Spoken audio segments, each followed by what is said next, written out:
নোয়াখালীর উপকূলীয় উপজেলা সুবর্ণচর ও সদর দক্ষিণাঞ্চলে দেখা দিয়েছে পানির তীব্র সংকট। খাল, বিল, পুকুরে নেই পানি, গভীর অগভীর নলকূপেও মিলছে না সুপেয় পানি। হাহাকার পুরো এলাকা জুড়ে। সংকট সমাধানে ভূগর্ভস্থ পানির জরিপ করে সমস্যা সমাধানের দাবি ভুক্তভোগীদের। মোহাম্মদ সোহেলের রিপোর্ট জানাচ্ছেন সিরাজুমনি শুভ। একসময়ের প্রাকৃতিক পানির আধার নোয়াখালীর উপকূলীয় উপজেলা সুবর্ণচর ও সদর দক্ষিণাঞ্চলের মানুষ গত 2 মাস থেকে পানির অভাবে দুর্বিষহ জীবন কাটাচ্ছেন। গ্রীষ্মের তাপদাহ বাড়ার সাথে পাল্লা দিয়ে পানির সংকট তীব্র হচ্ছে। দিনের পর দিন ভূগর্ভস্থ পানির অনিয়ন্ত্রিত ব্যবহারে এখন গৃহস্থালী কাজে ব্যবহারের জন্যই নলকূপ চেপে পানি পাওয়া যাচ্ছে না। আশপাশের খালবিল, পুকুর, জলাশয়গুলো পানি শূন্য।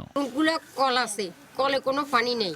এরপরও নতুন কল টিকল বইয়েছে, এর মধ্যেও কোনো পানি নেই।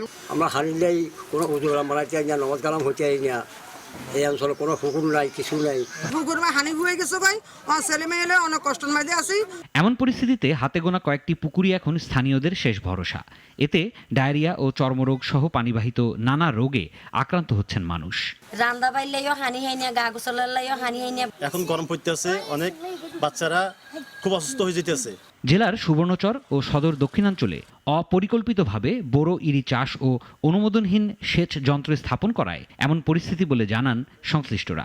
দীর্ঘদিন ধরে বৃষ্টি না হওয়া আমাদের ভূগর্ভস্থ লেয়ারটা যে নিচে নেমে গেছে সেটা আবার ফিল হয়। আমরা ধারণা করছি আনুমানিক প্রায় 3 থেকে 3,500 মতো ব্যক্তিগত খাবার পানির টিউবওয়েল থেকে সেচ দেওয়া হয়েছে, ফলে এই পানির সমস্যা দেখা দিয়েছে।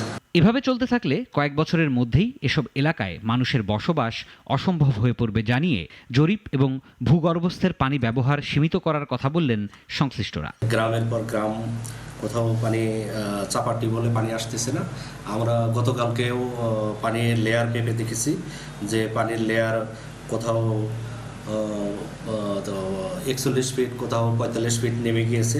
ধান চাষটাকে কিভাবে পরিকল্পিতভাবে করতে পারে এবং প্রয়োজনে কিভাবে অন্য পেশার দিকে ঝুঁকতে পারে, এটা নিয়ে আমরা আলোচনা করছি এবং দ্রুত যাতে পানির ব্যবস্থা করতে পারে এটার জন্য আমরা জনস্বাস্থ্যের সাথেও কথা বলেছি। বাংলাদেশ কৃষি উন্নয়ন কর্পোরেশনের তথ্য অনুযায়ী সুবর্ণচরে কৃষিকাজে ব্যবহারের জন্য 295টি সেচ পাম্পের অনুমোদন রয়েছে, কিন্তু অনুমোদনহীন পাম্প আছে আরও অন্তত 3000।